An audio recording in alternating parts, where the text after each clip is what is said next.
A exemplo de muitos outros bairros da cidade de São Paulo, o antigo Campo das Perdizes é um lugar que reunia muitas chácaras no passado, né? Entre elas a chácara do senhor Joaquim Alves, um vendedor de garapa que criava muitas perdizes. E isso virou referência aqui para a região. As perdizes, na verdade, são aves de pequeno porte, né? E que significa, do greco-latino, significa ave avermelhada com bico característico, bem diferente da codorna, por exemplo. Posteriormente, se instalou-se aqui a chácara da dona Germane Bouchard, né? Uma senhora muito rica para a época, né? E que ocupava a área desse bairro, né? Lá pelos idos de 1920, instala-se aqui, então, o Convento das Carmelitas Descalças, né? E ficou aqui até 1948, onde esse convento se transformou no que é hoje a PUC, Pontifícia Universidade Católica, né? Junto com a sua capela e o Teatro Tuca, que foram tombados pelo patrimônio histórico. Uma obra notável de Alexandre Albuquerque. Sequencialmente, a PUC se instalou, foi palco de muitas manifestações, inclusive, e hoje, né, como o bairro é ladeado por Sumaré, por Água Branca, pela o próprio Pacaembu, a Barra Funda, né, o bairro acabou se tornando verticalizado, né, um grande foco imobiliário. E o bairro totalmente ficou transformado, né? Mas o mapa oficial das perdizes na cidade de São Paulo entrou em 1897, exatamente a data em que Perdizes é composta no bairro, como bairro dentro da cidade de São Paulo.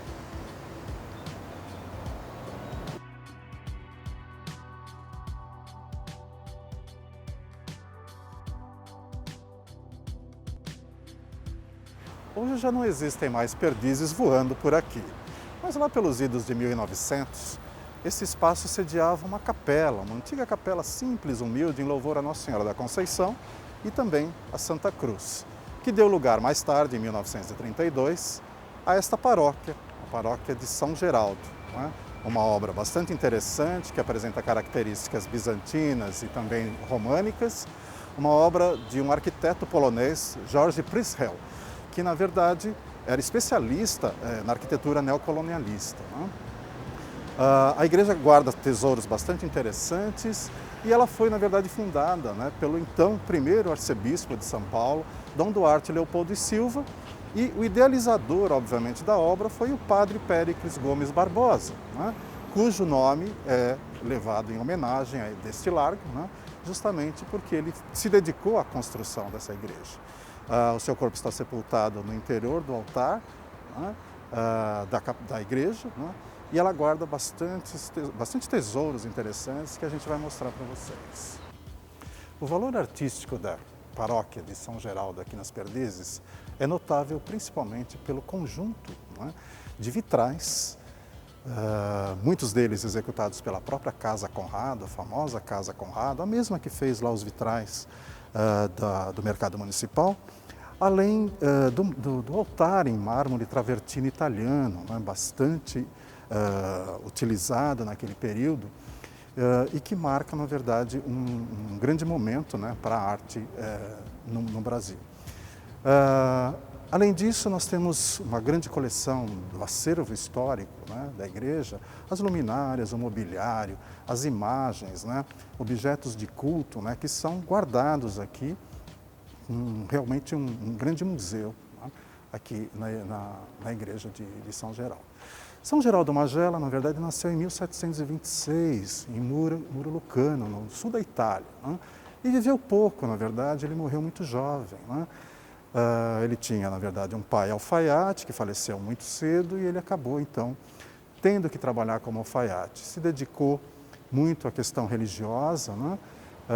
Foi trabalhar, obviamente, num outro espaço religioso, voltou para a cidade dele, montou sua própria alfaiataria, mas, na verdade, os negócios eram bons, mas tudo que ele ganhava ele doava aos pobres, né?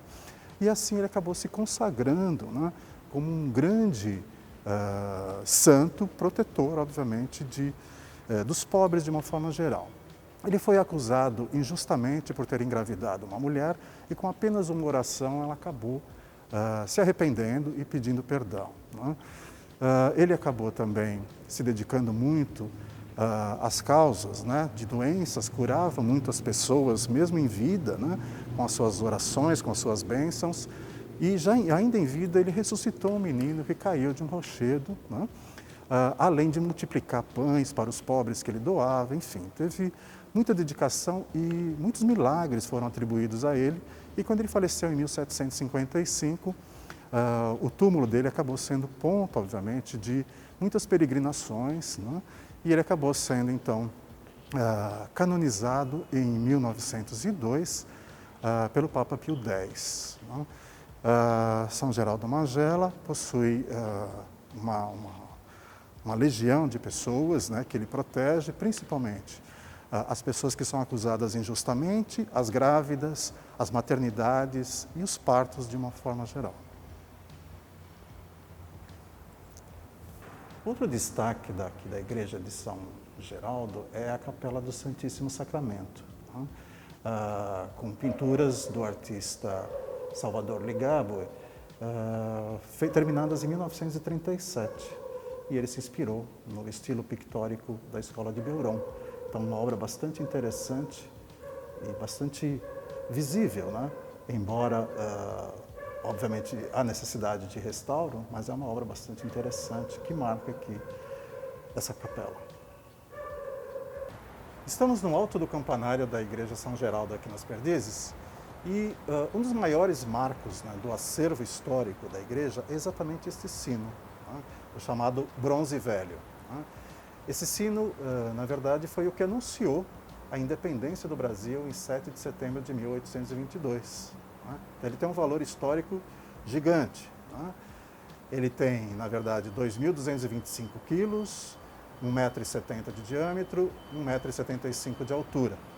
Ele foi fundido em 1820 por um artesão, né, o artesão Francisco Sampaio, né, que fez exatamente a gravação do seu nome, a gravação das armas de Portugal e também trechos do Salmo 150 da Bíblia. Né, uma verdadeira relíquia, né, guardada aqui no alto do campanário da Igreja de São Geraldo das Perdizes. Uma das referências aqui do bairro das Perdizes é essa área verde, né, o chamado Parque Dr. Fernando Costa, antigamente conhecido como Parque da Água Branca. Né. O parque começou a ser formado em 1905, mas ele foi inaugurado somente em 2 de junho de 1929. Né. Portanto, agora no mês de junho o parque completa 92 anos. É uma referência rural na cidade de São Paulo. Né. O parque ele teve transferido algumas instalações de áreas agrícolas do bairro da Moca, né, naquela época, e transferido exatamente para cá. Aqui acontecem vários eventos de renome, né, ele foi justamente criado para ser um centro de exposições de animais, né, justamente num período em que a agropecuária em São Paulo estava ascendendo. Posteriormente, o parque acabou se transformando numa área de lazer muito interessante, né? Não só para os moradores do bairro das Perdizes e região, mas para moradores de outros bairros, inclusive. Existe uma arquitetura predominante no estilo normando, com influências, obviamente, das características arquitetônicas das construções da Normandia, na França, né? Como nós podemos ver ao fundo, né?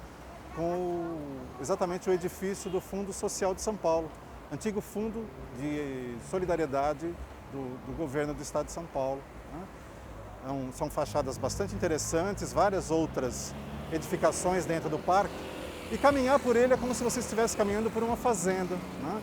Com muitos animais soltos, né? Galinhas, patos, pavões. Né?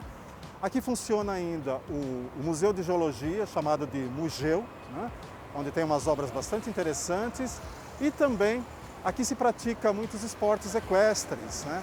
Além do tratamento de ecoterapia. As pessoas que têm problemas e precisam fazer tratamentos, normalmente existe esse serviço aqui dentro do parque. Um espaço muito interessante, totalmente diferente dos outros parques que nós temos na cidade de São Paulo. Vale a pena conhecer.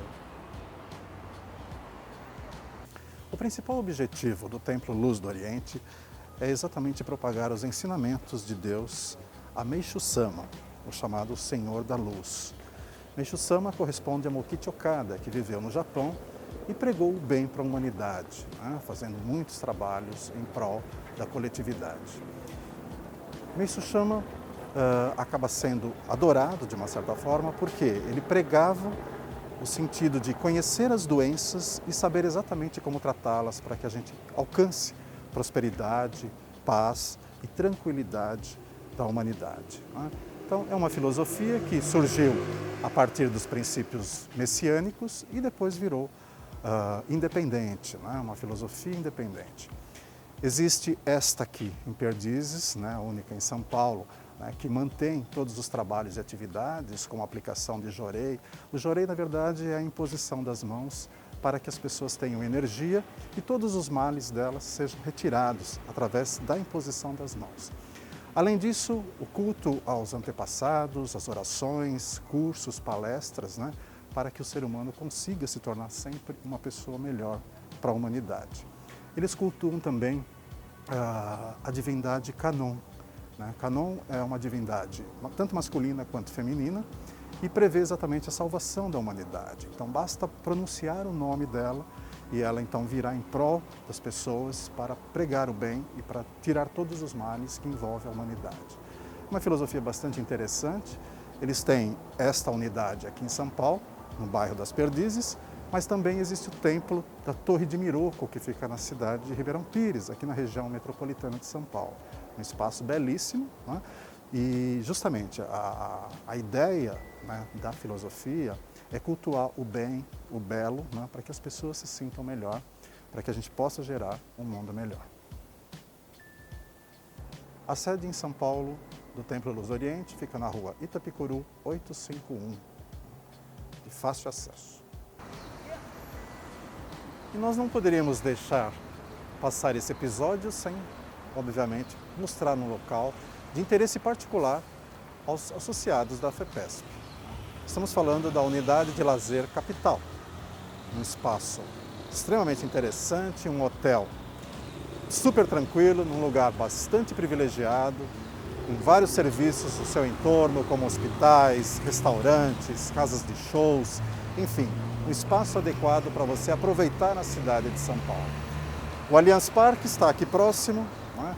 Os shoppings Bourbon e também o Shopping West Plaza, enfim, uma infinidade de alternativas para o seu lazer e entretenimento estando aqui em São Paulo. Vamos conhecer?